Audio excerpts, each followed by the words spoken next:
When Lewis Nixon arrived at Camp Toccoa in the summer of 1942, he stepped into a world built on exhaustion, discipline, and relentless training. The young officers and enlisted men of the 506th Parachute Infantry Regiment were preparing for a kind of warfare that demanded absolute physical endurance and mental toughness. Nixon, however, brought with him a personality that didn't always blend easily with the strict environment of the camp. Initially, he was assigned to lead the 2nd Platoon of Easy Company in the regiment's 2nd Battalion. But almost from the beginning, friction developed between Nixon and his company commander, Captain Herbert Sobel. The tension between the two men grew so intense that Nixon eventually threatened to transfer out of the regiment altogether rather than continue serving under Sobel. The solution came in the form of a reassignment. Nixon was moved away from platoon leadership and placed on the battalion's staff as an intelligence officer. In hindsight, many believe this change worked out for the best, not just for Nixon, but for the entire unit. From the earliest days of training, Nixon had a reputation that quickly became known throughout Easy Company. According to fellow soldier Gordon Carson, Nixon seemed to have developed a fondness for alcohol almost immediately after arriving. Carson often carried the platoon's walkie-talkie during field exercises, trying to maintain contact with Nixon. But more often than not, the radio calls went unanswered. At night, however, Nixon was anything but silent. While others struggled to catch a few hours of sleep before the next brutal day of training, Nixon would remain awake late into the night, drinking and shouting loudly enough for the entire camp to hear. For soldiers like Carson, sleep became a rare luxury. Despite this behavior, Nixon had an unusual ability. He could drink heavily and still function well enough to carry out his duties.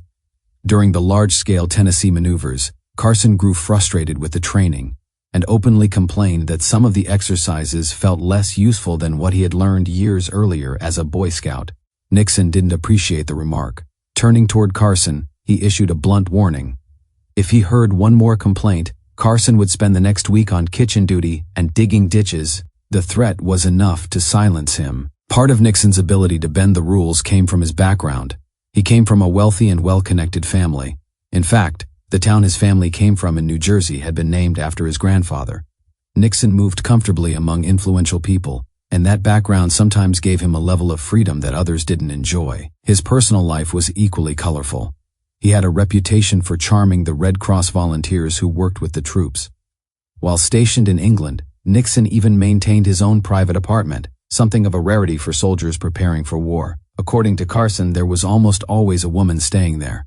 It was during this time that Nixon met Irene Miller, a woman who would eventually become his second wife. Back home in the United States, his first marriage was quietly falling apart. His wife, Kath, ultimately divorced him. The intelligence officer. After the invasion of Normandy, another officer entered Nixon's orbit, Ed Shames. Shames was transferred into Easy Company and assigned to assist Nixon, who by then was serving as the battalion's S2 intelligence officer. Shames quickly realized the assignment was not going to be simple. Instead of focusing entirely on intelligence work, Shames often found himself acting as something closer to a caretaker. Nixon's drinking had worsened, and there were many days when he could barely stay on his feet. Shames later recalled that he spent more time helping Nixon recover from hangovers than studying enemy positions. Eventually, Shames approached Lieutenant Colonel Robert Strayer, the commanding officer of the battalion, and asked for a transfer away from the assignment. Strayer refused. Shames remained in the role for a time before eventually moving into the 3rd Platoon, leaving Nixon to continue his duties on the battalion staff.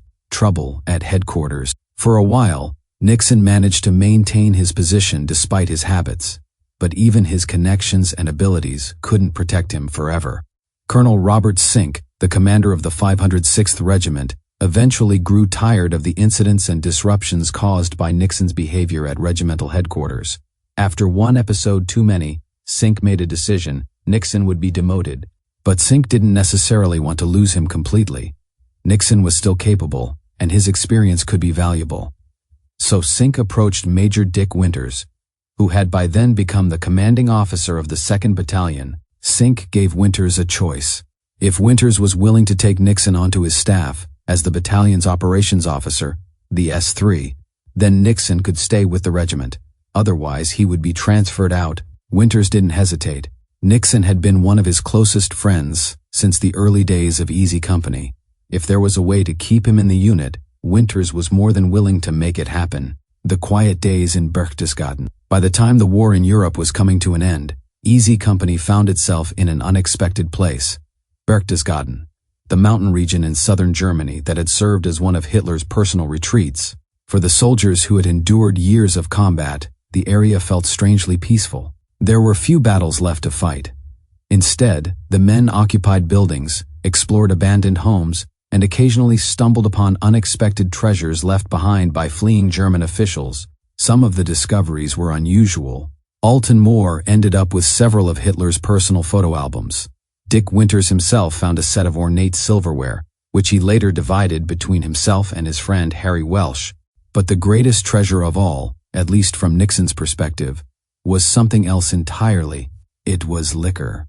The cellar. Winters later described the moment he first discovered the hidden cache. He had been wandering through the area alone, something that in hindsight he admitted was not particularly wise. The war might have been nearly over, but danger could still appear unexpectedly. While exploring one building, Winters came across the body of a German officer who had taken his own life rather than surrender. Only later would he learn the man was a general named Kastner. Continuing his exploration, Winters eventually reached the cellar beneath an officers' club. The room was completely dark. With no electricity, he had to feel his way forward. He kicked open several doors as he moved deeper inside, and then he opened another door and stopped. What he saw left him stunned. The cellar stretched roughly 50 feet long and 30 feet wide, with racks of bottles rising nearly to the ceiling. Wines, champagnes, and liquors from all over the world filled the room from floor to ceiling.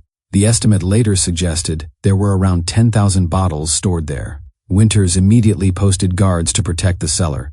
The last thing he wanted was a chaotic rush of soldiers emptying the entire place in a single night. Still, he knew the temptation would be strong. To keep things under control, he issued an order to the battalion: no drinking for 7 days. Winters knew perfectly well the order wouldn't be followed perfectly. But the message was clear. The situation needed to remain under control. Nixon's discovery. The following morning, Nixon appeared before Winters, completely sober. "Nix," Winters said, remembering something from the previous day, "sober up and I'll show you something you've never seen before." The problem was that Winters promptly forgot about the promise. There were too many other responsibilities demanding his attention. It wasn't until May 7th that Nixon reminded him. "What was it you said you were going to show me?" Nixon asked. So Winters climbed into a jeep with him and drove back to the officers' club. When Nixon saw the cellar, he stared in disbelief. To a man who loved fine liquor as much as Nixon did, it must have felt like walking into paradise. Winters gave him a simple instruction. The cellar was now his responsibility. Nixon could take what he wanted, but he also needed to organize the distribution of the rest. Each company headquarters would send trucks to collect their share. Nixon accepted the assignment with enthusiasm. In the end, 5 full truckloads of bottles were removed before the guards were finally lifted, and the remaining soldiers were allowed to help themselves. One photograph from Victory Day shows Nixon lying in bed surrounded by his personal collection of bottles, a quiet piece of evidence that he had performed his new duty very thoroughly.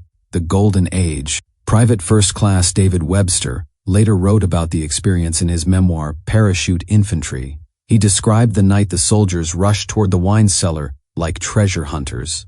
In the darkness, trucks and armored vehicles rolled up the winding road toward the mountain buildings. Soldiers rushed in and out of damaged structures illuminated only by headlights. The cellar itself was packed with excited troops grabbing whatever bottles they could find. Webster joined 2 fellow soldiers, Luce and O'Keefe, and they hurriedly filled a wooden crate before more men could arrive.